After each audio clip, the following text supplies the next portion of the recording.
இந்த நிகழ்ச்சியின் கதாநாயகன் ஐயா ஞானவடிவேலு அவர்கள் இன்றைக்கு கம்பராமாயணத்தில் யுத்த காண்டத்திற்குள் நுழையவிருக்கின்றார்கள்.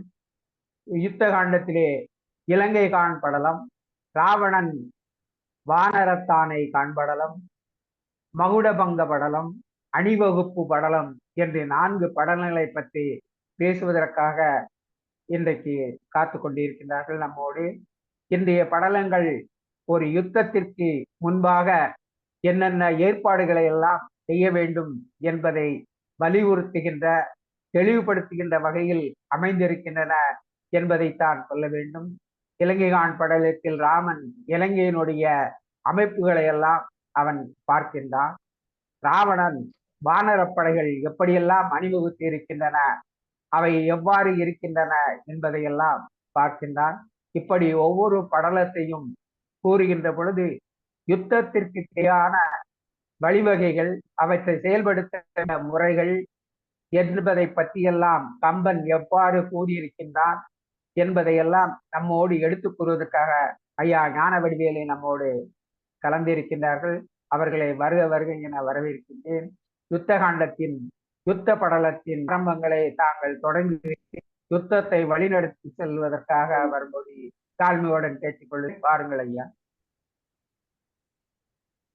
அருமை அருமை அருமை அருமை அருமை.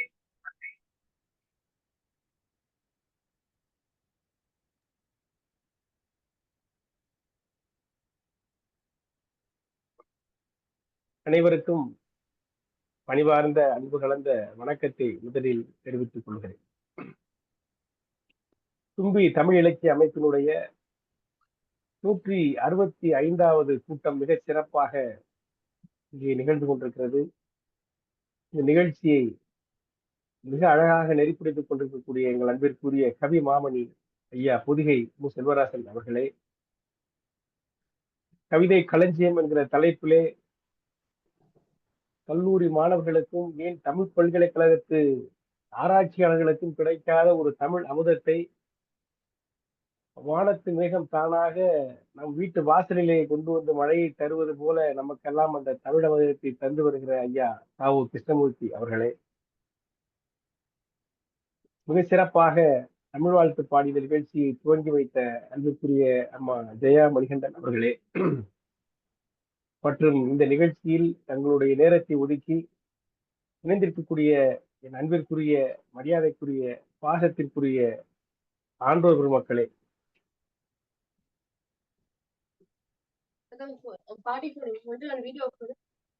கம்பனுடைய இந்த மாபெரும் காப்பியத்தில் கீழே இறங்கி நீந்தி மிகப்பெரிய சிறப்பான அரிய முத்துக்களை எல்லாம், ஆராய்ச்சி முத்துக்களை எல்லாம் எடுத்துக் கொண்டு நாம் அணிய தருகிற அன்பிற்குரிய ஐயா அந்தமான் கிருஷ்ணமூர்த்தி அவர்களே, என் அன்பிற்கும் பெருமதிப்பிற்கும் பாத்திரமாகிய ஐயா அக்குமாப்பா கபிலன் அவர்களே,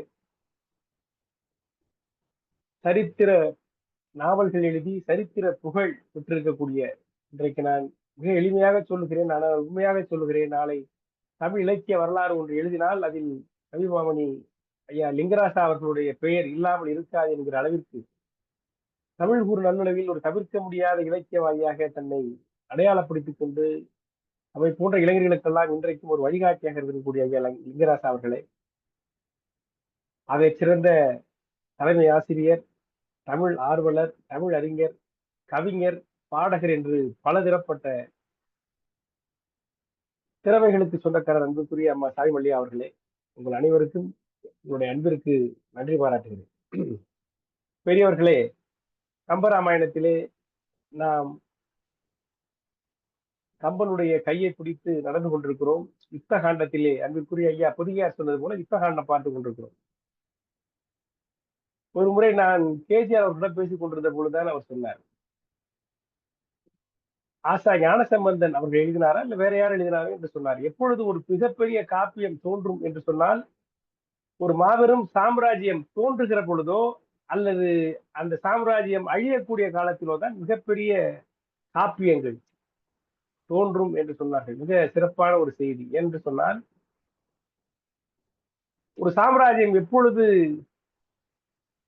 வளரும், பலப்படும் என்று சொன்னால் மிகப்பெரிய போர்கள் அங்கே நிகழ்ந்தாக வேண்டும். அப்பொழுது அந்த போர் வீரர்களுக்கு அந்த போர் உணர்ச்சியை, அந்த வீர உணர்ச்சியை ஊட்டுவதற்கு இதை போன்ற காவியங்கள் பயன்பட வேண்டும் என்பதற்காக மிகப்பெரிய காப்பியங்களை அந்த காலத்திலே அரசர்கள் அரங்கேற்றுவதற்கு உருவாவதற்கு ஆதரவாக இருந்தார்கள் என்று ஒரு அற்புதமான காரணத்தை சொன்னார். ஏனென்றால் இதை பார்க்கிற பொழுது எப்படி நம்ம ஒரு சுயமுன்னேற்ற நூலை படித்தால் நமக்கு நாமும் முன்னேற வேண்டும் என்ற உத்வேகம் பிறக்கிறதோ, எப்படி ஒரு நல்ல ஒரு படத்தை பார்த்தால், நல்ல ஒரு உணர்வுகளை கொடுக்கிய நல்ல நெறிகளை போட்டக்கூடிய படங்களை பார்த்தால் நமக்கு எப்படி நல்ல எண்ணங்கள் தோன்றுகிறதோ, நல்ல நீதி நூல்களை படித்தால் நம் உள்ளம் எப்படி தூய்மை அடைகிறதோ, அது போல இதை போன்ற யுத்த காட்சிகள் நிறைந்த காவியங்களை உருவாக்குகிற பொழுது அந்த வீரர்கள் மிகப்பெரிய உத்வேகம் அடைவார்கள். அந்த நாடு முழுவதும் இதே பாய்ச்சாக இருக்கும். இதில் உள்ள காட்சிகளை விவரிப்பார்கள்.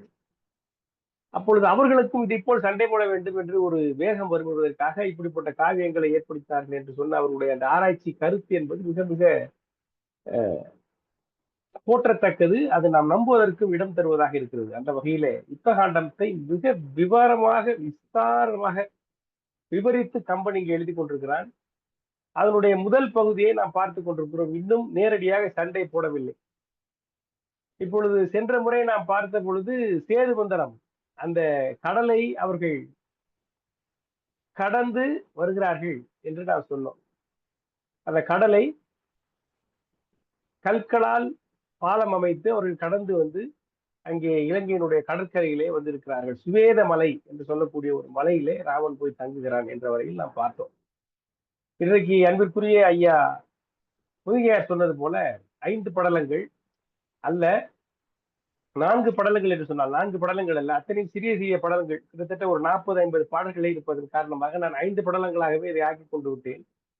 ஆகவே இந்த 5 படலங்களோடு யுத்தகாண்டத்தினுடைய முதல் பகுதி முடிவடைகிறது என்பதை மகிழ்ச்சியோடு தெரிவித்துக் கொள்கிறேன். இந்த 5 படலங்களையும் நாம் பார்க்க போகிறோம். ஒரு சில பாடல்களை மட்டும் கொண்டு அந்த கருத்தை முழுவதும், அந்த கதையை விட்டுவிடாமல் நாம் வழங்குவது போல கதையும் கவியும் என்கிற வகையிலே நாம் பார்க்க போகிறோம். பெரியவர்களே, இப்பொழுது அந்த அந்த யுத்தத்திற்கான முஸ்தீபுகள் என்று சொல்வார்களே, அதற்கான ஏற்பாடுகள் எல்லா வகையிலும் முற்றுப்பெற்று அங்கே தயாராக இருக்கிறது. இதனுடைய ஒரு திருப்பு முனையாக விபீடனன் அங்கிருந்து பறந்து வந்து ராமனிடம் அடைக்கலமாகி விடுகிறான் என்பதை நாம் பார்த்தோம். இப்பொழுது இன்றைக்கு நாம் இலங்கை கான் படலம் என்பதிலிருந்து இங்கே ஆரம்பிக்கிறோம். அந்த இலங்கையிலிருந்து வரக்கூடிய ஒரு இலங்கை ராவணனுடைய சேனை காப்பாளன் அவன் வந்து சொல்லுகிறான் இந்த மாதிரி, அங்கே மிகப்பெரிய படையை கூட்டிக் கொண்டு வந்து கிட்டத்தட்ட 70 வெள்ளம் வானரர்கள் வந்து சேர்ந்திருக்கிறார்கள். கடலை ஏதோ ஒரு வாய்க்காலை கடப்பது போல் கடந்து வந்து சேர்ந்து விட்டார்கள். இப்படியெல்லாம் வந்து படை வீடு கட்டி தங்கியிருக்கிறார்கள் என்பதையெல்லாம் சொல்லுகிறார். இதை கேட்டவுடன் அவர்கள் அங்கே ராவணன் தன்னுடைய மாலியவான் என்கிற ஒரு அமைச்சனை கூப்பிட்டு அவனுடைய கலந்தாசிக்கிறாங்க. மாலியவான் அவனுக்கு அறிவுரை சொல்கிறான். சீதையை விட்டு விடுவோம், அது நமக்கு நல்லது என்று சொல்லுகிறான். அவன் மேல் ராவணன் கோவித்துக் கொள்கிறான். இது நிகழ்ந்த பிறகு வா போய் அந்த சேனையை பார்ப்போம் என்று சொல்லி ராவணன் தன்னுடைய மாளிகையின் உப்பரிகையில மேல பகுதியில நின்று அந்த இலங்கை மதில், அந்த மதிலினுடைய மேற்பகுதியிலே இருந்து அந்த வானர சேனையை பார்க்கிறார். அதே சமயத்துல ராமன் அந்த சுவேதமலையினுடைய உச்சிக்கு போய் நின்று அந்த இலங்கையை பார்க்கிறார். ராமன் தன்னுடைய பரிவாரங்களை கூட்டிக் கொண்டு அந்த மலையினுடைய உச்சிக்கு போய் தன்னுடைய தம்பி எல்லாரையும் அழைத்து கொண்டு மேலே போய் அந்த இலங்கையை பார்த்து அதிசயித்து போகிறான். இப்படி ஒரு நகரம் இருக்குமா என்று அதிசயித்து போகிறான். அதுக்கு நிறைய பாடல்கள் கம்பர் எழுதுகிறார். அதுல ஒரு பாடல் ஒரு எடுத்துக்காட்டாக சொல்ல வேண்டும். அதுக்கு வந்து ஒரு சொல்லுகிறார் ராமர், யார் நம்ம லட்சுமணனை அழைத்து என்ன சொல்லுகிறார் என்று சொன்னால், தம்பி இங்க பார்ப்பா அந்த நாட்டை, இந்த இலங்கை நாட்டை பார், எப்படி இருக்கிறது என்று பார்.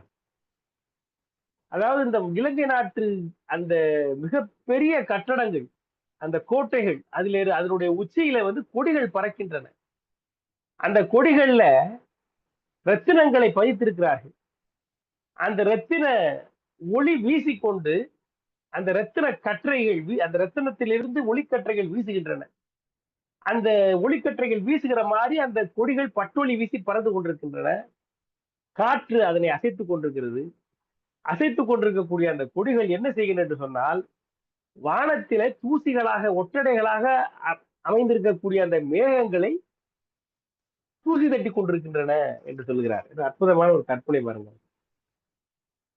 அந்த இலங்கையினுடைய அந்த மிகப்பெரிய கோபுரங்கள், அந்த கட்டடங்கள், அதன் மேல இருக்கக்கூடிய கொடிகள் காத்துல அசைஞ்சு என்ன பண்ணுதா, வானத்தில் தூசுகளை போல இருக்கக்கூடிய மேகங்களை தொடர்ச்சி கிளீன் பண்ணுதாங்க. பூசல் விட்குமர நோக்காய், போர்த்துளில் உடைய விட்குமர, வேல் உடைய வில்லை உடைய வீரனே லட்சுமணா நோக்காய் பார், புகர் அற விளங்கும் பொற்பில் காசுடை கதிரின் கற்றை கால்களால் கருவுகின்ற குற்ற புகர் அற விளங்கும் பொற்பில், அதாவது குற்றமில்லாமல் விளங்கக்கூடிய புகழுடைய இந்த நகரில் காசுடை கதிரின் கற்றை, காசு உடை கதிர் கற்றை அப்படிதான் ரத்தினங்கள், காசு அந்த ரத்தினங்கள், அந்த மதிப்புமிக்க ரத்தினங்கள், அதனுடைய கற்றைகள், அவற்றை வீசுகின்ற அந்த கொடி அது வந்து கால்களால் கதுவுகின்றன. கால்னா காத்து, அந்த காத்தால் கதுவுகின்றன. அதன் காரணமாக வீசு பொன் கொடிகள், அந்த அந்த அதனால் அலைகிற அந்த பொற்கொடிகள் எல்லாம் விசும்பினின் விரிந்த இந்த வானத்தில் விரிந்திருக்கிற மேக மாசு அறத்துடைத்து, மேகமாகிய மாசு அந்த ஒட்டடை அதை அறத்துடைத்து அவ்வானம் விளக்குவது போல் மாதோ, அந்த வானத்தை வந்து சுத்தப்படுத்துவது போல் இருக்கிறதை பாரா தம்பி என்று அதிசயத்து போய் அங்கே பார்க்கிறார். இவர் இதை பார்ப்பதை கம்பர் பார்க்கிறார்.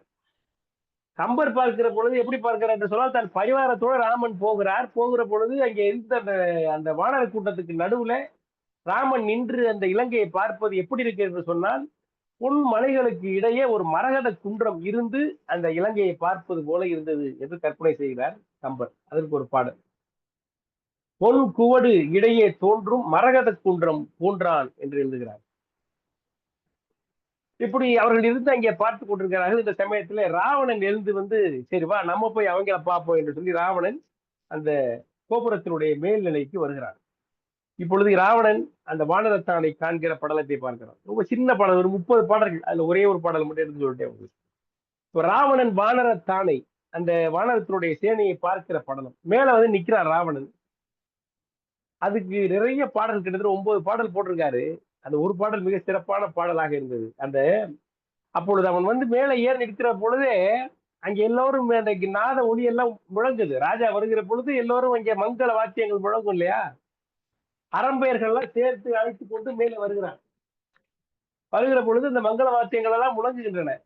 அதை கம்பர் எழுதுகிறார், ஓத நூல்கள் செவியின் வழி.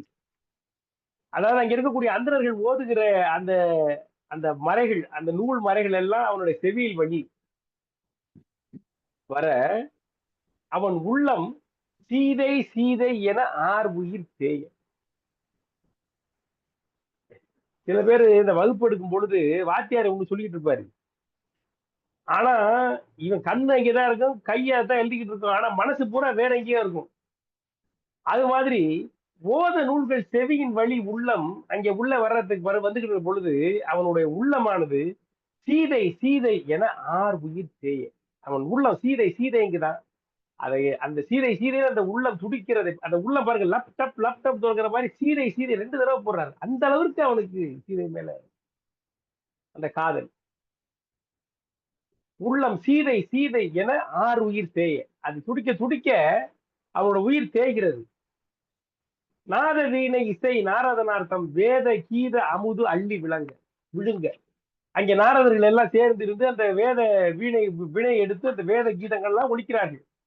அது அவர்கள் ஒழித்துக் கொண்டிருக்கிறார்கள். அந்த ஓசை வந்து கொண்டிருக்கிறது. ஆனால் அவன் உள்ளம் சீதை சீதை என ஆர் உயிர் தேய்கிறது என்று நம்பர் எழுதுகிறார். அந்த நிலையில மேல ஏறுகிற பொழுது கூட, சண்டைக்கு ஏறுகிற பொழுது கூட அவன் உள்ளத்திலே சீதை சீதை என்று அவன் உள்ளம் துடித்துக் கொண்டிருக்கிறது என்று எழுதுகிறார். ராவணன் மேல ஏறி பார்க்கிறான். பார்த்த உடனே அந்த பக்கம் ராமன் பார்த்து கொண்டிருக்கிறார். குருகையார் சொன்ன மாதிரி ராமனை பார்த்தவனே தெரிஞ்சு போயிருது, இவன் தான் ராமன் என்று தெரிஞ்சு. அவனுடைய தேஜஸ், அந்த ஆஜாபான தோற்றம், அந்த அழகு, அவனுடைய அந்த அதை பார்த்த உடனே இவன் தான் ராவன், இவன் தான் கதாநாயகன் என்று தெரிந்து விடுகிறது ராவணன். உடனே பக்கத்துல இருக்கக்கூடிய அந்த சாரணன் இல்லையா, அந்த ஒற்றன், அவன்கிட்ட கேட்கிறான், என்ன கேட்கிறான் என்று சொன்னால், ஏனையோன் இவன் ராமன் என தன் மேனியே உரை செய்கின்றது. இவன் தான் ராமன் என்று அவனுடைய மேனியே உரை செய்கின்றது. வேறு இச்சேனை வீரர் படையை தெரி என வினவ சாரன் விளம்பும் என்று எழுதுகிறார். அவனை பார்த்த உடனே இவன் தான் ராமன் என்று தெரிஞ்சிருச்சு. மற்றவன் யார் எனக்கு விளக்கமா சொல்லு என்று பக்கத்தில் இருக்கவன் கேட்கிறான். இத ராவணன் வந்து முதலா ராமனை பார்க்கிற அந்த காட்சியை கம்பர் காமிக்காம விடுவாரா? அதை ஒரு அற்புதமான பாட்டு போட்டிருக்காரு. அற்புதமான பாடல். அதாவது தோரணத்த மணி வாயில் மிசை, அந்த தோரணம் விளங்குகின்ற அந்த மணி வாசலில் இருந்து சூழ் நீர் அணைத்த முகிலாம் என நின்றான். இவன் ராவணன் வந்து தோரண வாயில நிக்கிறான். நின்று அவன் பார்க்கிறான். பார்க்கிற பொழுது யாரை பார்க்கிறான் என்று சொன்னால், சூழ் நீர் அணைத்த முகிலாம். சூழ் நீர் அணைத்த, அதாவது நீரை உண்ட முகில் எப்படி கருப்பா இருக்கும் அந்த நிறத்தை உடைய ராமன். சூழ் நீர் அணைத்த முகிலாம் என நின்றான் ஆரணத்தை, அந்த மிகப்பெரிய ஒரு ஆபரணத்தை, அரியை, திருமாலை, மறை தேடும் காரணத்தை, இந்த உலகத்தினுடைய வேதங்கள் எல்லாம் தேடிக்கொண்டிருக்கக்கூடிய காரணம், அந்த காரணத்தை நிமிர் கண் கொடு கண்டான். நிமிர் கண் அப்படின்னா அப்படி கோபத்தோடு இருக்கக்கூடிய கண். அந்த கண்ணால அவன் பார்க்கிறான் ராமனை. அந்த ராமனை அவன் பார்க்க, எதிரியை பார்ப்பதை கூட எப்படி அழகாக கம்பர் சொல்கிறார் பாருங்க. தோரணத்த மணி வாயில் விசை சூழ் நீரணைத்த உகிலான் என நின்றான் அன் ராமன் ஆரணத்தை, அரியை, மறை தேடும் காரணத்தை நிமிர் கண் கொடு கண்டான் என்று கம்பர் ராமனை பார்த்த அந்த கணத்தை அப்படியே படம் பிடிச்சு நம்ம கொடுக்குறாரு. பார்த்துட்டு உடனே தான் இப்ப சாரன்கிட்ட கேட்கிறான். இவன் பார்த்த உடனே இவன் தான் ராமன் தெரியுது, இவனை தவிர மத்த எல்லாம் யாரா எல்லாரும் எனக்கு விளக்கு இங்கெல்லாம் யாரா சொல்லு எனக்கு என்று சொல்லுகிறான். அப்பொழுது அந்த சாரணன் எல்லாத்தையும் சொல்லுகிறான் அவனுக்கு. அவனை பார்த்த உடனே அவனுக்கு கோபம் கடுமையா வருது ராவணனுக்கு. அப்பொழுது அவன் உடம்புல வந்து தீக்குறிகள் தோன்றுகின்றன. அவனுடைய இடக்கண், தோள்கள் எல்லாம் துடிக்குது. கூட பார்த்தோம் இல்லையா, ஒரு சினிமா பாட்டு கூட வரும். நாம் ஒருவரை ஒருவர் சந்திப்போம் என காதல் தேவரை சொன்னாள். அந்த பொண்ணு பாடுவா, நாம் ஒருவரை ஒருவர் சந்திப்போம் என காதல் தேவரை சொன்னாள், என் இடது கண்ணும் துடித்தது அடையினால் பொன்னால் நன்னாள் அப்படின்னு பாடுவா. அதாவது பெண்ணுக்கு இடது கண் துடித்தால் அது நல்ல சகுனம், ஆணுக்கு இடது கண் துடித்தால் அது கெட்ட சகுனம். இங்கே ராமனை பார்க்கிற பொழுது, ராவணனுக்கு கோபமாக பார்க்கிற பொழுது அவனுடைய கண்கள், இடது கண்கள் மற்றும் இடத்திரள் தோள்கள் அத்தனையும் துடித்தன. ஏன்னா நமக்குன்னா ஒரு கண்டு, ராவணனுக்கு 2 கண் நமக்கு. அதாவது ஒரு இடது கண், அவனுக்கு 10 இடது கண். அத்தனை கண்களும் அவன் 10 தோள்களும், இடப்பகுதி தோள்களும் துடித்தன என்று கம்பர் எழுதுகிறார். உடனே அந்த கோபத்தோட பாக்குறான். பார்த்த உடனே ஒரே வானரமா இருக்கிறது. இந்த பார்த்தோட இந்த குரங்குகள் நம்மளை என்ன பண்ண போகுது என்று சிரிக்கிறான் அவன். அதோடு அவன் பார்க்கிற அந்த படலம் வெறும் 30 பாடல்ல அது முடிந்து விடுகிறது.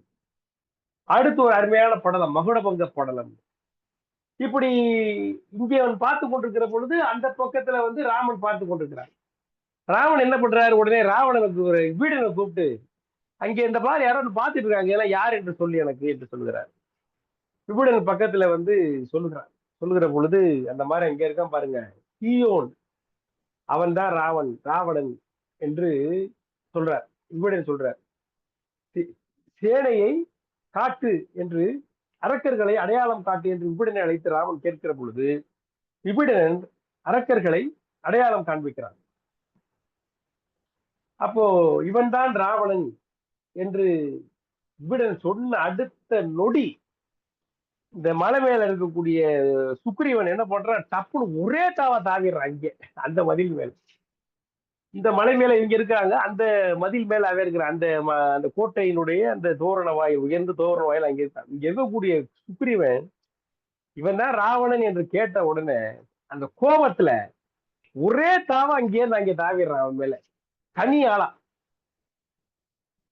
அந்த தாவுறது எப்படி இருக்கு என்று கம்பர் காட்டுகிறார் என்று சொன்னால், அதாவது வந்து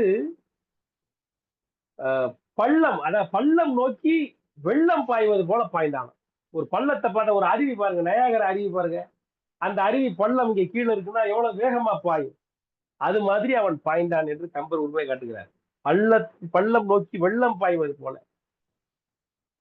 பண்டு தாதையின் பருதி மேல் பண்டு பாய்ந்தவன் ஆம் என பாய்ந்தான். அதாவது சூரியனை ஒரு கனி அங்கேதோ மாம்பழம் கழிச்சு தொங்குது என்று சொல்லி அனுமார் மேல பறந்து போய் அதை பார்ப்பதற்கு, அதை பிடிப்பதற்கு எப்படி பாய்ந்தாரோ அது போல அவன் பாய்ந்தான். அதே மாதிரி சூரியனுடைய குமாரன் சுக்ரீவன், அந்த சூரியன் தன்னுடைய தந்தையாய் சூரியன் கிழக்கிலிருந்து மேற்க நோக்கி எப்படி பாய்வானோ அது போல பாய்ந்தான். இப்படிலாம் ஊமை காண்பிக்கிறார். அவன் பாய்ந்த வேகத்தை, பள்ளத்தை நோக்கி வெள்ளம் பாய்வது போல, பருதியை நோக்கி அன்றைக்கு அனுமன் பாய்ந்தது போல, சுக்ரீவனுடைய தந்தையாகிய சூரியன் கிழக்கிலிருந்து மேற்கை நோக்கி பாய்வது போல அங்கே பாய்ந்தான் என்று சொல்லுகிறார். பள்ளம்போல் புகும் புனல் என படியிடை படிந்து தள்ளும் பொற்கிரி சலிப்புற கோபுரம் சார்ந்தான். அதாவது இந்த திரிசுர மலை அப்படிங்கிற மலை அந்த காலத்துல வாயுவால வெட்டப்பட்டு அங்க போய் பள்ளத்தை விழுந்துட்டான். வானத்துல பறந்துகிட்டு இருந்தது வெட்டப்பட்டு தாக்கப்பட்டு கீழே விழுந்தது. அது போல அங்கே பாய்ந்தான். வெள்ளம் போல், அடுத்து சொல்றார், இன்னொரு உண்மை சொல்லுகிறார். வெள்ளம் போல் கண்ணி அழுதலும் ராவணன் மேல் தன் உள்ளம் போல் செல்லும் கழுகனுக்கு அரசனும் கொடுத்தான். ராவணன் ஒரு காலத்தில் தூக்கிட்டு வரும் பொழுது சீதை அழுகிறான். வெள்ளம் போல கண்ணீரை கொட்டி கொண்டு அழுகிறான். அழுது கேட்ட உடனே எப்படி சடாயு கழுகின் அரசன் அவன் மேல பாஞ்சானோ அதே வேகத்தோட வெறியோட சுக்கிரீவன் இந்த படத்துல இருந்து எந்த ஒரு பயமும் இல்லாம படார்னு பாயிறாங்க என்று காண்பிக்கிறார். இது ரொம்ப ஒரு எப்படி சொல்றது, ஒரு திருப்பு முறையான ஒரு செய்தி. இவன் பாஞ்ச உடனே அங்க இருக்கக்கூடிய இவன் பக்கத்துல இருந்த ராவணன் பக்கத்துல இருந்த அரம்பியர்கள் எல்லாம் விலைக்கு ஓடிடுறாங்க. இவன் போய் நிக்கிறான் முன்னாடி. இந்த உடனே யார் ராணி என்று ராவணன் கேட்கிறான். அவன் கேட்பதற்குள்ள இவன் மேல பாஞ்சு அவன் முதுகுல போய் குத்துறான். அப்ப ராவணன் சும்மா இருப்பானா? 20 கையாலே அவனை தூக்கி 2 பேரும் அடிக்கிறான். 2 பேரும் சண்டை போடுகிறாங்க, கடுமையான சண்டை. சுக்ரீவன் அப்படியே தூக்கி தரையில போட்டு, சுண்ணாம்பு பூசிய தரை, அந்த தரையில போட்டு துகைத்தான் என்று எழுதுகிறார் கம்பன். துகைத்தான்னா நம்ம எப்படி துவையல் பண்றோம், போட்டு அரைச்சி துவையல் பண்றோம்ல, அந்த மாதிரி அவனை போட்டு துவைச்சிருக்கிறான். யாரு? ராவணன். அப்படி இருந்தும் சுக்ரீவன் அவனை விடாம அவனை போட்டு அமுக்கி அவன் உடம்ப கிழிச்சு அவனுடைய ரத்தத்தை குடிக்க ஆரம்பிச்சிருக்கான். 2 பேரும் சண்டை போட்டு கொடுக்க எல்லாரும் விலகி ஓடி விட்டார்கள். 2 பேரும் ஒருத்தனுக்கு ஒருத்தன் சளைக்காம சண்டை போடுகிறார்கள். உடனே சுக்ரீவன் என்ன பண்றான், ராவணனை பிடிச்சி பக்கத்துல உள்ள அகழியில தள்ளி விடுவான். இதெல்லாம் இந்த பழைய எம்ஜிஆர் படத்துல பார்த்தா தெரியும். சண்டை போட்டுக்கும் போது பக்கத்துல ஒரு தண்ணி ஓடும், அதுல விட்டு தள்ளி விடுவாங்க. தள்ளி விட்டு அப்புறம் அங்கேயே சண்டை போடுவாங்க. அந்த மாதிரி அதே காட்சியை காண்பிக்கிறார் கம்பர். இதெல்லாம் கம்பராமாயணத்தை தான் எடுத்திருக்காங்க அந்த காலத்துல. பக்கத்துல உள்ள அகழியில பிடிச்சி தள்ளி விடுறான் சுக்ரீவன், யாரு? ராவணனை. உடனே அவன் விழுகிற பொழுதே சுக்ரீவனை பிடிச்சி இழுத்துக்கிட்டே விழுவுறான் அந்த அகழியில. 2 பேரும் தண்ணிக்குள்ள இருந்து சண்டை போடுகிறார்கள், மட்போர் புரிகிறார்கள். வெறும் கையால் மட்போர் புரிகிறார்கள். புடிச்சு எவன் ஜெயிச்சானே தெரியல. அந்த அளவிற்கு அவர்கள் சண்டை போட்டுக் கொண்டிருக்கிறார்கள். இதை பார்த்த உடனே எங்கிட்டு பாத்தீங்கன்னா ராவனுக்கு திகைச்சு போயிடுறாரு. என்ன நடக்குதுன்னே தெரியல. இப்படி நான் கேட்டுக்கிட்டே இருந்தேன், இவன் தான் ராவணன் நோக்கி டக்குன்னு பாய்ஞ்சிட்டானேன்ட்டு கவலைப்பட்டு போயிடுறாரு. ஆகா, ராவணன் போய் தனியா மாட்டிக்கிட்டான், என்னாக போகிறதோ என்று ராமன் கவலைப்பட்டு போகிறார். என்ன சொல்கிறார் என்று சொன்னால், ஒரு அற்புதமான பாட்டு கம்பர் போடுகிறார். ராமன் வருந்தி புலம்புகிறான். அந்த அற்புதமான பாட்டு. நான் பாட்டை சொல்லிட்டு அப்புறமா அந்த பாட்டை விளக்க சொல்றேன். ஒன்றிய உணர்வே ஆய ஓர் உயிர் புனைவர். அதாவது நான் என் மனசுல என்ன நினைக்கிறேனோ, என் உணர்வு என்னவோ அதற்கு ஒன்றிய உணர்வு, அந்த உணர்வை உடைய ஓர் உயிர் தலைவர், நான் வேற நீ வேற இல்லை, அப்படி ஓர் உயிராக இணைந்த துணைவா சுக்ரீவா, உன்னை இன்றி யான் உளனாய் நின்று ஒன்று இயற்றுவது இயைவது அன்றால் அன்றியும் துயரத்து இட்டாய். நான் இங்கே இருந்து உனக்கு இதை செய்ய அதை செய்யினேன் என்று சொல்ல விடாமல் என்ன பெரிய துயரத்தில் கொண்டு போய் விட்டு விட்டாய். அமரரை அரக்கற்கெல்லாம் வென்றியும் கொடுத்தாய். அமரர்களுக்கும் தேவர்களுக்கும் துயரத்தை கொடுத்து விட்டாய், அரக்கர்களுக்கு வெற்றியை கொடுத்து விட்டாய். என்னை கெடுத்தது உன் வெகுளி என்றார். உன்னுடைய கோபம் கடைசியில என்ன கெடுத்துருச்சு என்று புலம்புகிறார் அவர். இதுல என்ன ஒரு சிறப்பு என்று சொன்னால், புணர்ச்சி பழகுதல் வேண்டாம், புணர்ச்சிதான் நட்பாம் கிழமை தரும். அதாவது ஒரு நட்பு என்பது ஒரே உணர்ச்சி உடையவர்களாக இருக்க வேண்டும். அந்த உணர்ச்சி உடையவர்கள் தான் ஒன்ற முடியும், நண்பர்களாக இருக்க முடியும். இல்லைன்னா ஒண்ணும் பண்ண முடியாது. அண்ணன் தம்பியா பிறந்தா கூட அந்த உணர்ச்சி ஒன்றாவிட்டால் 2 பேரும் சண்டை போட்டு தான் நிற்பாங்க. அப்ப புணர்ச்சி பழகுதல் வேண்டாம், பழக கூட வேண்டியதில்லை. அந்த உணர்ச்சி ஒன்றாக இருக்கிற பொழுது எப்படி அந்த பாலிலே சர்க்கரை கலந்து விடுகிறதோ அது போல நண்பர்களுக்குள் அந்த ஒத்த உணர்வது விடும். அந்த கம்பர் வள்ளுவர் சொல்லுகிறார். அந்த உணர்வை உள்வாங்கி அப்படி எழுதுகிறார் கம்பர். என்ன சொல்கிறார் சொன்னால், ஒன்றிய உணர்வே ஆய ஓர் உயிர் துணைவர். என்னுடைய உணர்வும் உன்னுடைய உணர்வும் ஒன்று. அப்படிப்பட்ட உயிர் துணைவா என்று அவனை விழித்து விட்டு சொல்லுகிறான். இந்த மாதிரி ஆனா நீ நான் சொல்லி கேட்டு இதை செய்யும் செல்றதுக்கு இல்லாம இந்த மாதிரி போய் உன் கோபத்தால் போய் மாட்டிக்கொண்டு எனக்கு தீராத ஒரு வருத்தத்தை கொடுத்து விட்டாயே என்று புலம்புகிறார் ராமர். அந்த அளவுக்கு ஒரு அற்புதமான பாடல். இப்படி இங்க இவங்க சண்டை போட்டு போது இவர் கலங்குகிறாங்க. அங்க 2 பேரும் சண்டை போட்டு கொண்டிருக்காங்க. சண்டை போட்ட உடனே சுக்ரீவன் என்ன பண்றான், ஒரு தருணத்துல அவனுடைய ராவணனுடைய முடி இருக்கு பாருங்க, அவன் மணிமுடி, அந்த மணி முடியில் உள்ள சில மணிகளை பிச்சு கொண்டு ஒரே தப்பா தகுச்சிட்டு வந்துடுறான். கம்பர் சொல்லுகிறார், என்று ராமன் இறங்குகிற காலத்தில் இருவரும், சுக்ரீவனும் ராவணனும், ஒருவர் தம்மின் வென்றிலர் தோற்றிலாராய். ஒருத்தர் ஜெயிச்சாரும் இல்ல தோக்கவும் இல்லை. 2 பேரும் சரியாக சண்டை போட்டு ஒருவரை தம்மின் வென்றிலர் தோற்றிலாராய். அவர்கள் வெல்லவும் இல்லை தோற்கவும் இல்லை. வெண்சமம் விளைக்கும் வேலை. அப்படி சண்டை போட்டுக் கொண்டிருக்கிற பொழுது வன்திரல் அரக்கன் மௌலி மணிகளை வழியால் வாங்கி, அந்த அரக்கனாகிய ராவணனுடைய அந்த மௌலி அந்த முடிசூட்டுக்கானே அந்த கிரீடம், அதனுடைய மணிகளை வலிமையால் பிடிச்சி இழுத்து ஒன்றியன் ஆகின் நன்று என்று அவன் வெல்க இவனும் போய்ந்தான். ஒன்றியன் ஆகின் நன்று அப்படின்னா நான் உயிரோட இருக்குது செத்தா தேவலை என்று ராவணன் நினைக்கிற அளவிற்கு அவனுக்கு அவமானத்தை உருவாக்கி விட்டு இவனும் போந்தான். அவன் வெல்க, அவன் வெட்கப்பட இவனும் போந்தான். இவனும் திரும்பி வந்தான். பிடிச்சி கொண்டு குரங்கு தானே. இப்ப நம்ம ஒரு கோயிலுக்கு போறோம், கையில வாழைப்பழம் வச்சிருக்கோம். நீங்க பாத்திருக்கீங்களா? கோயில போகும்போது எதுக்கு பயப்படுறமோ இல்லையா, அந்த குரங்க பார்த்தா அவ்வளவு பயமா இருக்கு. எதை எப்ப புடுக்கும்னு தெரியாது. அது புடுக்கிற வேகத்துக்கு பிடிக்கிட்டு ஓடிடும், பிடிக்க முடியாது நம்மளால. அந்த மாதிரி அவன் சண்டை போட்டு அந்த மணிமுடியினுடைய மணிகளை பிடிக்க கொண்டு போகிறான். அதை கம்பர் சொல்லுகிறார், ஒன்றியனாகி நன்றி, செத்து போயிட்டா தேவலை என்று ராவணன் வெல்க அவன் வெட்கப்படுகிற அளவுக்கு அவனுடைய முடியை பிடிச்சு கொண்டு அவனுக்கு தலைமுடி தானே. ஒரு சாதாரண அமைச்சருக்கும் அரசனுக்கு என்ன வித்தியாசம்? அமைச்சருக்கும் அரசனுக்கு என்ன வித்தியாசம்? கண்டக்டருக்கும் போலீஸுக்கு என்ன வித்தியாசம்? அமைச்சருக்கும் அரசனுக்கு என்ன வித்தியாசம்? அந்த மணிமுடி தான் வித்தியாசம். அந்த மணிமுடியை தூக்கிட்டு போயிட்டா அப்ப அவனும் மத்தாலும் ஒண்ணுதான். கண்டக்டருக்கும் போலீஸுக்கும் தொப்பி தான் வித்தியாசம். தொப்பியை தூக்கிட்டு போயிட்டா 2 பேரும் ஒண்ணுதான். நகைச்சுவைக்காக சொல்லுகிறேன். அப்படி ராவணன் நினைக்கிறானா, பொன்றியன் ஆகி நன்று, செத்து போயிட்டா தேவலை என்று அவன் நினைக்கிற அளவிற்கு அவன் மணிமுடியை பிடிங்கி கொண்டு வந்து விடுகிறான் சுக்ரீவன். இதுல என்ன ஒரு கொண்டு இங்க ராமன் பக்கம் பாதத்துல வச்சிடறான். ராமன் பாதத்துல வச்ச உடனே ராமன் அவனை கட்டி பிடித்து கண்ணீர் சொல்கிறான். அவனை அது அழகாக போடுறாரு கம்பர். எப்படின்னா, அவன் அந்த காயம் எப்படி இருக்கான், ராவணன் சண்டை போட்டு சுக்ரீவன் இருந்த காயம், அவன் உடம்புல உள்ள எலும்பு தெரியுறான். அந்த அளவுக்கு கிழிச்சிருக்கான் அவன். என்பு உற கிழிந்த புண்ணி, அந்த புண்ணு இருக்கு, அந்த புண்ணு எப்படின்னா எலும்பு தெரிகிற அளவிற்கு கிழிந்த புண். அந்த புண்ணின் பெரும் குருதியோடும் புண் குளத்து அரக்கர் தன்னை தீண்டிய தீமை போக, அந்த ரத்தத்தோட வருகிற சுக்ரீவன் அவன் அரக்கன், புன்குளம் தீய குலத்தை சேர்ந்த அரக்கன், அவன் தொட்டத்தினால வரக்கூடிய தீமை போக அன்பனை அமரப்புள்ளி, அந்த அன்பனாகிய சுக்ரீவனை அமரப்புள்ளி அவனை கட்டி பிடிச்சு மஞ்சளை மாட்டி விட்டான். தண்ணியால குளிப்பாட்டான். எதால குளிப்பாட்ட தெரியுமா? தன் பெரு நயனம் என்னும் தாமரை சொரியும் நீரா, தன் கண்களாகிய தாமரையிலிருந்து கண்ணீரை கொட்டி அந்த தண்ணீரால, அந்த கண்ணீரால அவனை கட்டி பிடிச்சி அவனுடைய காயத்தை கழுவி விட்டான் ராமன். எப்படிப்பட்ட காயம்? என்பு உற கிழிந்த புண், அந்த எலும்பு தெரிகிற அளவுக்கு அவன் கிழிச்சு விட்டுருக்கான். ஒரு கையா 2 கையால 20 கையை வச்சு கிழிச்சேன்னா பெருகிற குருதி, அந்த குருதி அத்தனையும் கட்டி பிடிச்சிட்டு தன்னுடைய பெரு நயனம் என்னும் தாமரை சொரிகிற நீரால் ராமன் சுக்ரீவனை கழுவி விட்டான் என்று கம்பர் எடுக்கிறார். எப்படி அந்த காட்சியை கொண்டு காமிக்கிறார் பாருங்க, அந்த நட்பை.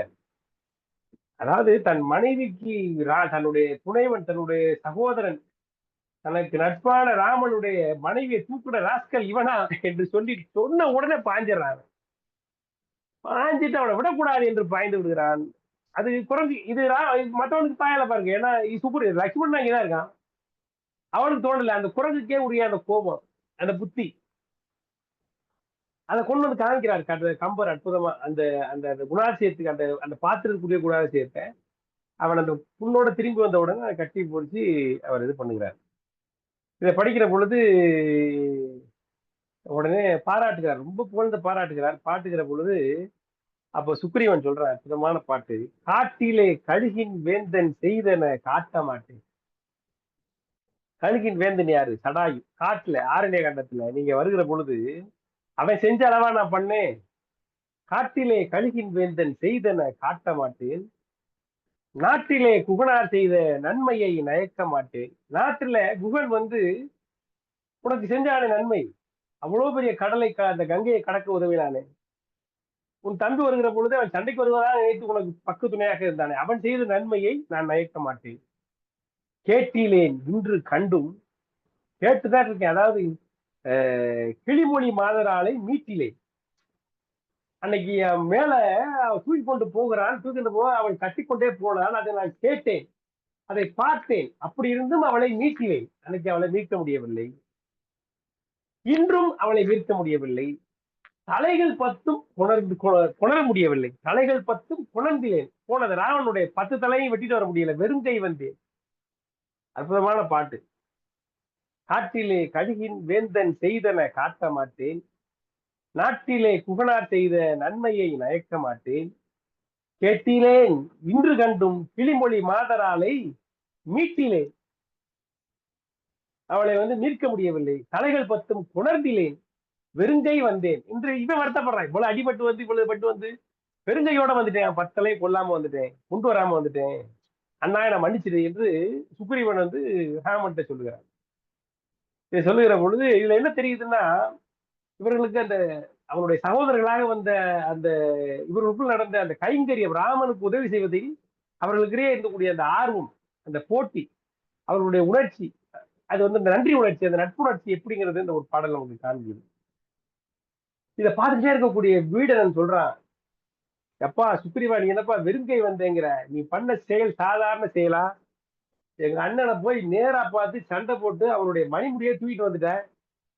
இது அவனுக்கு எவ்வளவு பெரிய அவமானம் தெரியுமா? நீ என்ன சாதாரணமா பேசுகிறாய் என்று அவனை பாராட்டுகிறான் விபடன். வாங்கிய மணிகள் அண்ணான் தலைமிசை மௌலி மேலே ஓங்கிய அல்லவோ இனி அப்பால் உயர்ந்தது உள்ளவோ. நீ வாங்கிட்டு வந்த மணிகள் அவன் தலையில இருந்தது, அவன் தலை மேல இருந்த அந்த மணியை காட்டிலும் உயர்ந்த ஏதாவது இருக்கா வேற எதுவும்? பீங்கினன் சிரத்தின் மேலும் உயிரினும் சிறிதம்மா. அவனுடைய தலையை காட்டிலும் அது உயர்ந்தது அந்த மணிகள், அவன் உயிரை காட்டிலும் உயர்ந்தது அந்த மணிமுடி. அவன் வீங்கிய புகழை எல்லாம் வேரோடு வாங்கி விட்டான் என்று பாராட்டுகிறான். எங்க அண்ணன் பல நாள் சம்பாதிச்ச புகழ் எல்லாத்தையும் நீ வேரோட பிடிக்கிட்டு வந்துடப்பா என்று சுக்ரீவனை விபீடன் பாராட்டுகிறான். இது இங்கே பாராட்டி கொண்டிருக்கிற பொழுது ராவணன் அங்கே கொஞ்சம் மனசு கஷ்டப்பட்டு, நடாது இப்படி ஆயிடுச்சு என்று சொல்லி வருத்தப்பட்டு அங்கே தன்னுடைய கோபுரத்திலிருந்து இறங்கி அந்த பக்கம் போகிறார். இதோடு இந்த மணி மகுடப்படலம், மகுட பங்கப்படலம் முடிகிறது. நான் படிக்கிற பொழுது எனக்கு தோன்றிய ஒரு சிந்தனை என்ன சொன்னார், இந்த காட்சியை எதுக்கு வைக்கிறார்? சண்டை நடக்க போது, சண்டையில போய் சுக்ரீவன் போய் போக, இங்க போய் உட்கார்ந்து பேசிட்டு இருக்கல, எதுக்கு தவறா என்று சொன்னால், அதாவது இப்ப நமக்கு ஒரு ஜுரம் வந்துருச்சுன்னு வச்சுக்கோங்க. ஜுரம் வந்துருச்சுன்னா ஒரு மாத்திரையா மட்டுமா டாக்டர் கொடுக்குறாரு? காலையில ஒரு மாத்திரை, மத்தியானம் ஒரு மாத்திரை, ராத்திரி ஒரு மாத்திரை, அடுத்த நாள் காலையில, இப்படி அப்பப்போ ஒரு டோஸ், இப்படி திருப்பி திருப்பி டோஸ் கொடுத்தா தான் அந்த நோயானது போகும். அது போல இந்த ராவணனுக்கு எவ்வளவு தாக்குதல். முதல்ல அனுமன் போய் ஒரு பெரிய பிரச்சனையை உண்டு பண்ணிட்டு வந்தான். அப்புறம் விபீடன் தனியாக இங்க இவரிடம் சேர்ந்தான். பிறகு பாத்தீங்கன்னா அந்த அந்த கடலை ஏதோ குளம் மாதிரி அவங்க தாண்டி கொண்டு வந்து விட்டார்கள். ஒவ்வொன்றும் தாக்குதல் தான் அவனுக்கு, ஒவ்வொரு டோஸ் மாதிரி. இப்ப அடுத்த டோஸ் என்னன்னா இப்ப சுக்ரீவன் கொடுத்தது, அப்படி நினைக்கலாம். அதாவது தொடர்ந்து தாக்கப்பட்டு மனதளவுல ராவணன் வந்து தொடர்ந்து தாக்கப்பட்டு கொண்டிருக்கிறான். அவன் வீக்காகி கொண்டே இருக்கிறான் என்பதற்காக சொல்றேன். இரண்டாவது, இதே மாதிரி ஒரு சண்டை முன்னாடி அனுமன் போட்டிருக்கிறான் இல்லையா? இதை எல்லாரும் கேட்டார்கள். உடம்புல காயத்தோடு இந்த அந்த கடலை தாண்டி வருகிற பொழுது அவனை பார்த்து எல்லோரும் வியந்தார்கள். அவனை கட்டி கொடுத்து அழுதாங்க. எல்லாரும் அழுதுகிறாங்க, இப்படி அடிபட்டு வந்திருக்கே என்று அழுதார்கள். அவன் போட்ட சண்டை யாரும் நேரா பார்க்கல. ஆனா இன்னைக்கு சுக்ரீவன் இங்க போய் நேரா போடுற சண்டையை எல்லாரும் இருந்து பார்க்கிறார்கள், மலை மேல இருந்து பார்க்கிறார்கள்.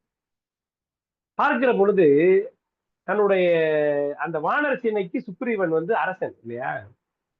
அப்ப இப்பேற்பட்ட அரசன், தைரியக்கார அரசன், இவன் கீழே வேலை செய்யறதுக்கு வந்து நமக்கு எப்படி ஒரு அந்த அந்த வீரர்களுக்கு எப்படிப்பட்ட ஒரு உத்வேகத்தை கொடுத்திருக்கும், எப்படிப்பட்ட ஒரு உணர்ச்சியை, வீர உணர்ச்சியை கொடுத்திருக்கும்.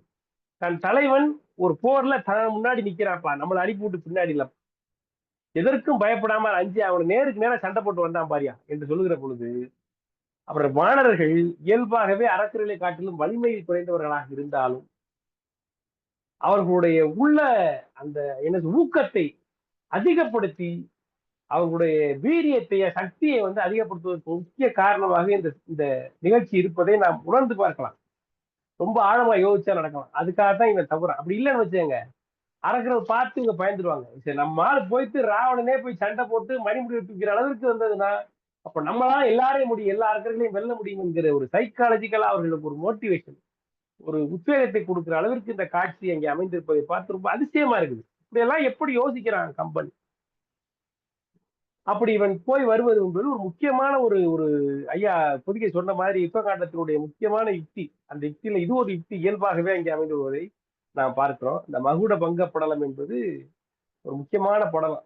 இதுலதான் வீடனுடைய சுக்ரீவனுடைய வீரம் எல்லாருக்கும் இது வரைக்கும் நம்ம நேற்றைய வரைக்கும் அந்த அந்த படையிலே அனுமன் தான் பெரிய ஆள் நினைத்துக் கொண்டிருக்கிறோம். இன்னைக்கு சுக்ரீவன் எவ்வளவு பெரிய வீரன் என்பதை நாம் அறிந்து கொள்வதற்கான ஒரு வாய்ப்பு இங்கே நமக்கு கிடைக்கிறது. ஏன்னா ஒரு மிகப்பெரிய படையை நடத்தக்கூடிய தலைவன், வீரமுடையவன் என்பதை வெளிப்படுத்துவதற்காக இந்த காட்சி இங்கே அமைந்திருப்பதை இயல்பாகவே அமைந்து கொள்வதை நாம் பார்க்கிறோம். அடுத்து அணிவகுப்பு படலம். இந்த மானம் பங்கப்பட்ட இந்த ராவணன் வந்து படுக்கையில படுத்து தூங்க பார்க்கிறான், அவனால தூங்க முடியல. அந்த சமயத்துல ஒரு ஒற்றன் வந்து வாசல்ல நிக்கிறான். அவன் வந்தவனே எழுச்சி வந்து சொல்லு சொல்லு என்ன பார்த்த என்ன பார்த்த என்று சொல்லுகிறான். சொல்லுகிற பொழுது போய் அவன் போய் அந்த ஒற்றன் போய் பார்த்ததெல்லாம் சொல்றான். அங்க கிட்டத்தட்ட 70 லட்சம் மக்கள் வந்து சேர்ந்துட்டாங்க. அவங்க எல்லாருக்கும் உணவு கொண்டு வந்து கொடுக்கறதுக்கே ஒரு படை தனியா ரெடி ஆகிட்டு இருக்கு. உன் தம்பி வந்து எல்லா வாசல்கள்லையும் யார் யார் அரக்க இருக்கிறார்கள் என்று அங்கே உணவு சொல்லிக் கொண்டிருக்கிறான். அவங்க வந்து அவர்கள் தந்தைக்கு தயாராகி விட்டார்கள் என்று அந்த ஒற்றன் வந்து அவரிடம் சொல்லுகிறாங்க.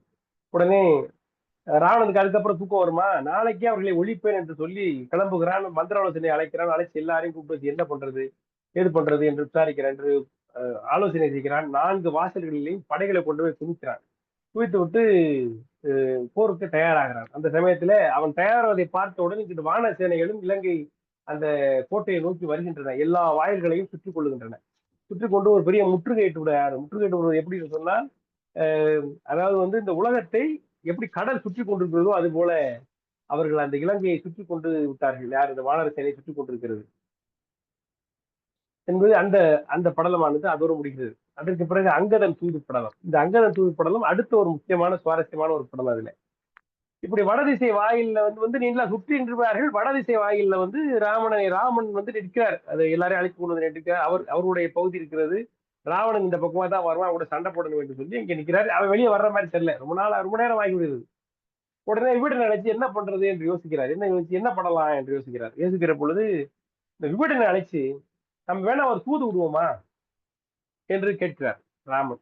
ஒரு அற்புதமான ஒரு ஒரு ஒரு நிகழ்ச்சி. இந்த நிகழ்ச்சி சண்டைக்குன்னு வந்தாச்சு, போல சிரமப்பட்டு வந்தாச்சு, அடிச்சு நொறுப்போமா என்று கேட்காமல் அவனுக்கு தூது விடுவோமா என்று கேட்கிறார். தூதுவன் ஒருவன் தன்னை இவ்வழி விரைவில் தூண்டி மாதினை விடுதியோ என்று உணர்த்தவே மறுக்குமாகின் காதல் கடன் என்று உள்ளம் கருதியது அரணும் அகுதே நீதியும் அகுதே என்றான் கருணையின் இளையம் அண்ணான். எல்லாரையும் கூப்பிட்டு சொல்றான். என் மனசு என்ன சொல்லுதுன்னா, தூதுவன் ஒருத்தனை அனுப்புவோம். ராமர் சொல்லுகிறார், அனுப்பிச்சு மாதை விட்டு இந்த பெண்ணை விட்டு விடு. அப்படி இல்லை என்றால் அவன் மறுக்குமாகின் காதல் கடன். அவன் மறுத்தான்னா அதற்கப்புறம் அவனை சொல்றது வந்து நல்லது என்று என் உள்ளம் கருதியது. என் மனசு அப்படி சொல்லுது. அறமும் அதுவே, அதான் அறம் கூட, நீதியும் அதுதான் என்று சொன்னான். கருணையின் நிலையம் அண்ணான். இந்த கடவுள்ங்க ராமன் கருணையின் நிலையம். கடவுளுடைய இயல்பு கருணையுடைய இயல்பு. அவன் மனிதனாக பிறந்தாலும் அந்த கருணையோடு அவன் நினைக்கிறான். இவ்வளவு தூரம் வந்ததுக்கு பிறகு அவனுக்கு திருந்துவதற்கு ஒரு வாய்ப்பு கொடுப்போம், தூது உணர்வை அனுப்புவோம், மாத வெற்றுன்னு சொல்லுவோம். இல்லைன்னா அதற்கு பிறகு அவனை காதுதல் கடன், அவனை கொள்ளுதல் கடன் என்று என் உள்ளம் கருதியது என்று அவன் சொல்லுகிறான். இதை சொன்ன உடனே மற்றவங்க எல்லாம் அவங்களுடைய கருத்தை தெரிவிக்கிறார்கள். ஒரு அற்புதமான பாட்டு. இதை கேட்ட உடனே எல்லாரும் என்ன சொல்றாங்கன்னு சொல்றாரு கம்பர். அரக்கர்கோன் அதனை கேட்டான். யாரு அரக்கர்கோன்? யாரு? வீடன். அவர் கேட்டான். அழகிற்றே ஆகும் என்ற. ஆஹா, இது அழகு, இது செய்யலாம் என்று யார் சொன்னார்? அரக்கர்கோன் சொன்னார். குரங்கினத்து இறைவன் நின்றான். குரங்கினத்து இறைவன் யாரு? இப்ப சுக்கிரீவன் குரங்குக்கே இறைவனாகி விட்டான். அவ்வளவு பெரிய வேலை செஞ்சிருக்காங்க. குரங்கினத்து இறைவன் நின்றான், கொற்றவர்க்கு உற்றது என்றான். இது வேந்தர்களுக்கே உரிய கடமை, அது நடப்புதான், இதை நம்ம செய்யலாம் என்று சுக்கிரீவன் சொல்லுகிறான். அப்போ லட்சுமணன் மட்டும் கோவப்படுறான். இரக்கம் அது இழுக்கம் என்றான். இந்த இடத்துல இரக்கம் காட்டுறது நமக்கு இழுக்கு, நமக்கு கேவலம், நமக்கு புகழ் கிடையாது என்று என்றான் இளையவன். ஈனாம் அம்பு துறக்குவதெல்லாம் வேறு ஒரு சொல் உண்டு. அம்பு எடுத்தவங்களை வீழ்த்துறதை தவிர வேற வேலை இருக்கா? இப்ப இரக்கம் காட்டுவது நமக்கு இழுக்கு என்று இளையவன் சொன்னான். இப்ப 3 பேர் எப்படி ரெஸ்பாண்ட் பண்றாங்க பாருங்க. அரக்கர்கோன் அதனை கேட்டான், அழகிற்றே ஆம் என்றான். இது அழகு என்று சொன்னான். குரங்கினத்து இறைவன் நின்றான், கொற்றவர்க்கு உற்றது என்றான். இது பெரிய வேந்தர்களுக்கே வரக்கூடிய எண்ணம் தான், அது செய்ய வேண்டியதுதான் என்று சொன்னான். இளையவன் என்ன சொன்னான்? இரக்கம் அது இழுக்கம் என்றான். இறக்கப்பட்டா அது நமக்கு இழுக்கு என்று இளையவன் சொன்னான். என்ன ஒரு சிறப்புனா, அதாவது பாருங்க, இலங்கை ராஜாங்கத்தை ராமன் வீடன் கொடுத்துட்டாரு. நான் இருக்கும் வரையில், இந்த உலகம் இருக்கும் வரையில் இந்த ராஜ்யம் உன்னுடையது என்று ராமன் முடிசூட்டிட்டாரு இல்லையா? அந்த முடிசூட்டின ராஜா விபீடன் என்ன சொல்லணும்? என்னத்த நீங்க ஆளவர்றீங்க, போட்டு தள்ளுங்க, நான் அடுத்து அந்த இலங்கையை பிடிக்கணும் அப்படின்னு அவங்க நினைக்கலாங்க. அவனுடைய உள்ளம் எப்படிப்பட்ட உள்ளம் பாருங்க. யாரு? விபீடனுடைய உள்ளம். அவன் இதை சொன்ன உடனே அழகிற்றே, ஆமா ஆமா இது நல்லதுதான், நல்லா இருக்கீங்க, செய்யுங்க என்று அவனுடைய உள்ளம் எப்படிப்பட்ட தூய உள்ளம் என்பதை கம்பர் இங்கே காட்டுகிறார். விபீடன் கோபத்துல இங்கேருந்து போனான், போய் அடிச்சான், ஒடிச்சான், அடி வாங்கிட்டு வர்றான். ஒருத்தன் அடி வாங்கிட்டு வந்தா அவனை கொல்லுவோமா என்று கேட்கிற பொழுது அடி வாங்க சொல்லலாம், முதல்ல போடுன்னு தான் சொல்லுவான். ஆனா சுக்கிரீவன் சொல்றான் பாருங்க, கொற்றவர்க்கு உற்றதே. அடிபட்டது இருக்கட்டும், ஆனா ஒரு வேந்தர்களுக்கு இதான், இப்படி செய்யறதுதான் சரி, நீங்க செய்யறது யோசிக்கிறது கரெக்டா என்று நம்ம சுக்கிரீவனுடைய உள்ளம் எப்படிப்பட்ட உள்ளம் பாரு. லட்சுமி மட்டும் போக வைக்கிறான். ஏன்னா அவ்வளவு பாடுபட்டிருக்காங்க லட்சுமி. இனிமே இந்த சமயத்துல நம்ம இறக்கம் காமிச்சோம்னா அது நமக்கு இழுக்கு என்று அந்த பாத்திரங்களுடைய மனநிலை அழகாக காண்பிக்கிறார் இங்க கம்பர். பிறகு அப்ப மேற்கொண்டு சொல்றான் லக்குமன். என்ன சொல்கிறான் என்று சொன்னால், அன்னவன் தனக்கு மாதை விடில் உயிர் அருள்வாயில். இப்ப நீ அவன்கிட்ட சொல்லிட்ட, அவன் திடீர்னு மாதை விட்டுறான், சீதை அண்ணியை விட்டுட்டு அவனுக்கு உயிரையும் கொடுத்து விட்டாய் என்று சொன்னால், என்னுடைய நாமம் நிற்கும் அளவியெல்லாம் இலங்கை மூதூர் மன்னவன்னியே என்று அடைந்தவருக்கு வாயால் சொன்ன சொல் என்ன ஆம்? என்னுடைய பேர் இருக்க வரைக்கும் இந்த இலங்கை உன்னுடையதான் என்று அடைந்தவர் யாரு? விபீடனுக்கு நீ சொன்ன சொல் அது என்ன ஆகும்? முன்னம் சூளுறவு என்னாம் தோன்றால், முன்னாடி சூளுரை செஞ்சாயே, அவனை கொலை பண்ணிடுற, அவனை அழிச்சிடன்னு சொன்னாயே, அந்த சூளுரை எல்லாம் என்ன ஆகும்? அண்ணா நீ என்ன, நான் இப்போ தூது விடுறேங்கிற, அவன் மாதை விட்டுட்டா அவனை விட்டுருவேங்கிற, அப்படி சொன்னா அப்ப இலங்கை ராஜா அவன் ஆண்டுகிட்டு இருப்பான். அப்ப இதுக்கு முன்னாடி விபீடன்ட்ட நீ வாக்கு கொடுத்திய, நீ தான் இலங்கைக்கு ராஜா, அப்ப அது என்ன ஆகும்? அதோட அண்ணியை தூக்கிட்டு போன உடனே அவனை அந்த அரக்க குலத்தையே வேரோடு அழிப்பேன் என்று சூழலித்தாயே, அந்த சூளுக்கு என்ன ஆகும்? அந்த சத்தியத்துக்கு என்ன ஆகும் என்று லட்சுமணன் சொல்லுகிறான். இதை சொன்ன உடனே சொல்லிட்டு சொல்றான், சிறந்தது போரே என்றான் லட்சுமணன். அதை கேட்டவன் சேவகன் முறுவல் செய்தான். அந்த ராமன் அவனை பார்த்து சிரிக்கிறான். நீ சொல்றதை சொல்ற சரிதாண்டா ராஜா என்று அவனை பார்த்து சிரிக்கிறான்.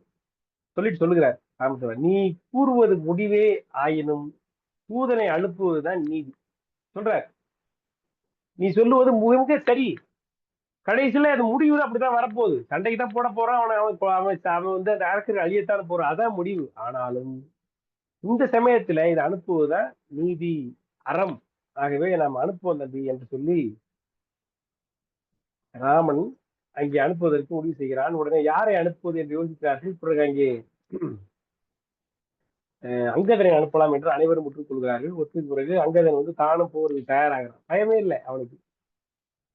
பயப்படாம நான் போயிட்டு வரேன் என்று சொல்லுகிறான். சொல்லுகிற பொழுது நான் போய் அங்க என்ன சொல்லணும் என்று கேட்கிறான். என்ன என் அவருக்கு உரைப்பது என, அங்க போய் நான் என்ன சொல்லுவது என்று அங்கதன் கேட்க, அப்போ ராமர் சொல்லுகிறார், ஏந்திழையாளை விட்டு தன் உயிர் பெறுதல் நன்றோ, அன்று எனின் தலைகள் பத்தும் சின்ன பின்னங்கள் செய்ய செருக்களம் சேர்தல் நன்றோ.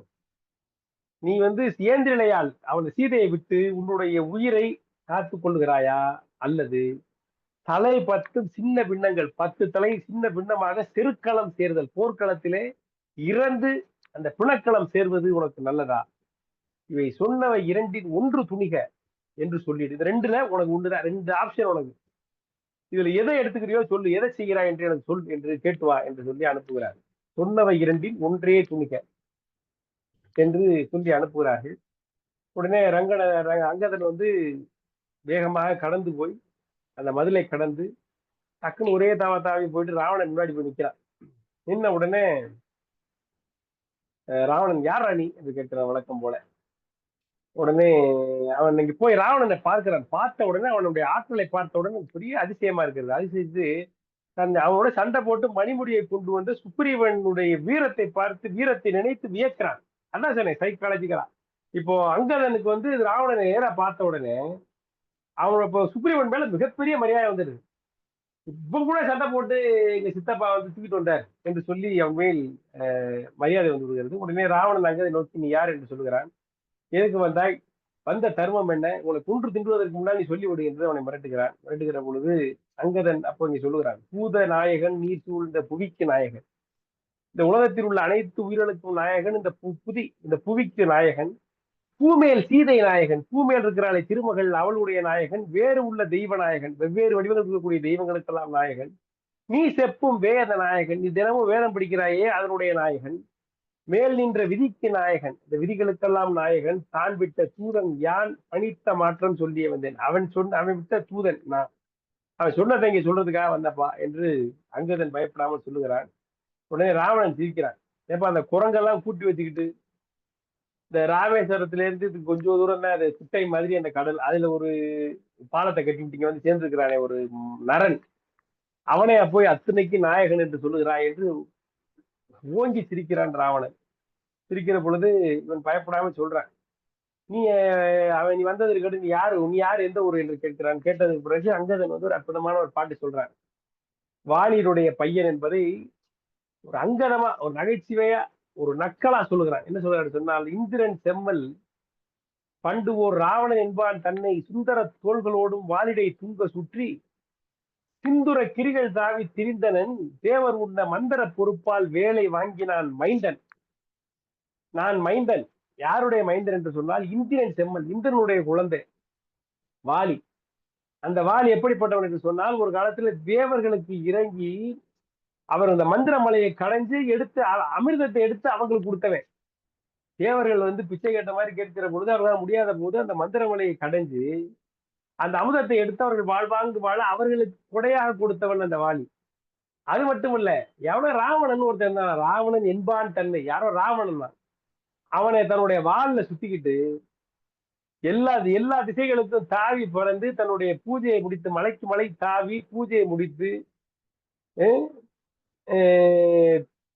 தாவி திரிந்தவன் ராவணன். யாரோ ராவணன் ஒருத்தன், அவனை வந்து தன்னுடைய வால்ல சுத்திக்கிட்டு சுத்தினார் ஒரு அந்த வாலி, அந்த வாலினுடைய மைந்தன் நான் என்று அறிவுறுகிறான். இது எவ்வளவு நக்கல், அதாவது என்ன சொன்னா அவனை கிண்டல் செய்வது போல, அவனு சாதாரண ஆள் இல்லப்பா என்று அவன் தெரிவிப்பது போல அந்த வாலியினுடைய பெருமையை இங்கே சொல்லுகிறான். சொன்ன பிறகு உடனே ராவணன் யோசிக்கிறான், ஒரு சூழ்ச்சி செய்யறான். என்ன செய்யறான்னு சொன்னால், இந்த அங்கதை நம்ம பக்கம் சேர்த்துக்கிட்டுருவோம். எப்படி வீரன் அங்கே போனானோ அந்த மாதிரி, எப்படி அதான் சொல்லல அந்த போர் யுக்திகள், அங்கதனை நம்ம பக்கம் சேர்த்துக்கிட்டுருவோம். சேர்த்துக்கிட்டா அங்க உள்ள செய்திகள்லாம் நமக்கு வந்து இங்க தெரிஞ்சுக்கலாம். அந்த படைகளை பத்தி அங்க உள்ள வீரர்களை பத்தி தெரிஞ்சுக்கலாம். நம்ம சண்டை போட சரியா இருக்கும் என்று சொல்லி அவனை வந்து நல்ல அன்பு வார்த்தைகள்லாம் பேசி தன்னோட சேர்த்துக் கொள்ள முயற்சி செய்கிறான் ராவணன். பாடுறான், என்ன சொல்றான்னா, தாதையை கொன்றான் பின்னே தலை சுமந்து இரு கை நாட்டி பேதையன் என வாழ்ந்தாய். நீ உங்க அப்பாவை கொண்டவன் சுக்ரீவன். அந்த சுக்ரீவன் உங்க அப்பாவை கொல்ல சொன்னவன் சுக்ரீவன், கொன்னவன் ராமன். அவன் பின்னாடி அப்பாவை கொண்டகிட்டே எவனா இருப்பானா? சண்டை போடாம இருப்பானா? அவனுக்கு வந்து பணிவிடை செய்து கொண்டு எவனா இருப்பானா? அப்படி நீ இருந்தாய் என்கிற ஒரு பிழை உண்மையில் இருந்தது. அந்த பிழை தீர்ந்தாய். இப்ப நீ என்கிட்ட வந்ததுனால அந்த பிழை உனக்கு போயிருச்சு. சீதையை பெற்றேன், உன்னை சிறுவனுமாக பெற்றேன், ஏது எனக்கு அரியது. எனக்கு என்ன பாரு, நான் ஒரு பக்கம் சீதை எனக்கு கிடைச்சிட்டா, இன்னொரு பக்கம் என்னுடைய மகனை போல மைந்தனை போல் நீ கிடைத்து விட்டா. இனிமே எனக்கு என்ன கிடைக்காது இந்த உலகத்துல. ஆகவே நீ என்னுடன் சேர்ந்து விடு என்று ராவணன் வந்து அங்கதனை சொல்றான். அவனுடைய அந்த அந்த சூழ்ச்சியை பாருங்க. தாதையை கொன்றவனுக்கு தயை செய்தாய் என்ற பிழை இருந்தது உண்மையில். அது இன்னைக்கு தீர்ந்துருச்சு. ஏன்னா நீங்க வந்துட்ட பாரு, எனக்கு என்ன இனிமே குறைச்சல். ஒரு பக்கம் எனக்கு சீதை கிடைச்சிட்டா, ஒரு பக்கம் என் பையன் மாதிரி நீ கிடைச்சிட்ட என்று அவனை சேர்த்து கொள்ள பார்க்கிறான். உடனே அங்கதன் வந்து சிறு சிறு சிரிச்சுட்டு அவனுடைய மொழிகள் எல்லாம் மறுத்து பேசுகிறான். பேசிவிட்டு பேசுகிற பொழுது ராவணனுக்கு கோவம் வந்து சொன்னபதி ஏக மாட்டான், உன்னை கொன்றடா என்று சொல்லி கிளம்புகிறான். உன்னை கொன்று ஒழிப்பேன் என்று அவனை கிளம்புகிறான். கிளம்புகிற பொழுது ராமன் அங்கதன் கடைசியா சொல்றான், தேவியை விடுக அன்றேல் தெருக்களத்து எதிர்ந்து தன்கண் ஆதியை விடுக என்றான். ஒண்ணு தேவியை விட்டு, அப்படி இல்லைன்னா தெருக்களத்துல வந்து உன் ஆதியை விடு, ரெண்டுல ஏதோ ஒண்ணு சொல்லு, என்ன செய்ய போகிறாய் என்று சொல்லுகிறான். உடனே அவன் வந்து வழக்கம் போல ராவணன் வந்து நான் விட முடியாது என்று சொல்லுகிறான். அப்புறம் அங்கதன் என்ன சொல்றான், அவனுக்கு வந்து கோபம் வருகிற பொழுது, விட முடியாது என்று சொல்லுகிற நீ ஏனப்பா பதுங்கி கொண்டு இவ்வளவு நாள் இருக்கிறான், நாங்க வந்து இவ்வளவு நாள் சண்டைக்கு வந்து நிக்கிறோம், சண்டைக்கு வராம ஏன் இவ்வளவு நாள் இருக்கிற என்று அவனுடைய அந்த மானத்தை, அவனுடைய தன்மானத்தை தாக்குகிற அளவிற்கு அவன் பேசுகிறான். பேசிய பிறகு ராவணன் வந்து கோபம் கொண்டு இவனை முடிச்சு கதையை முடிங்க என்று கட்டளையிடுகிறான். ஒரு 4 பேர் பாய்கிறார்கள் அவன் மேல, 4 அரக்கர்கள். அந்த 4 அரக்கர்களையும் அவர்களுடைய தலையை கிள்ளி, நம்ம எப்படி வெங்காயம் உரிப்போம் அந்த மாதிரி தலையை கிள்ளி 4 பக்கம் எரிந்து விட்டு அங்கதன் வான்வழியாக வந்து இந்த பக்கம் ராமன் பக்கம் பூச்சி இறங்கி விடுகிறான். இறங்கி விட்டுட்டு இறங்கி விடுகிறான். இறங்கி போய் ராமன் கேட்கிறான், என்ன சொன்னான்? ரெண்டு செய்தி சொன்னமே, ரெண்டுல ஏதாவது ஒன்று எடுத்துக்கொண்டு சொல்லுமே, அது என்ன சொன்னான்னு சொல்கிறான். அப்பொழுது இவன் சொல்கிறான், அந்த மூர்க்கன் முடித்தலை அற்ற போது அன்றி ஆசையறான். நான் போய் எல்லாம் சொன்னேன். அந்த மூர்க்கனை என்ன கோபக்காரன், அந்த மூர்க்கன் அறிவில்லாத கோபக்காரன், அவன் முரடை, அவனுடைய தலை போகாமல் அவன் முடிவு சொல்ல மாட்டான், தலை போகிற முடிவைத்தான் அவன் எடுத்திருக்கிறான் என்று அங்கதன் தான் அறிந்த விஷயத்தை ராவனிடம் சொல்லுகிறான். இதை சொன்ன பிறகு அனைவரும் அங்கே போருக்க தயாராகிறார்கள் என்ற வகையில் அங்கதனுடைய தூதுப்படலம் முடிகிறது. இதோடு யுத்தகாண்டத்தினுடைய முதல் பகுதி முடிந்தது என்கிற செய்தியை சொல்லி, விகாரும் சிறியனுடைய இந்த சிறிய முயற்சியை ஆதரித்து உங்கள் செவி கொடுத்த உங்கள் அனைவருக்கும் நன்றி பாராட்டி அமைகிறேன். நன்றி, வணக்கம்.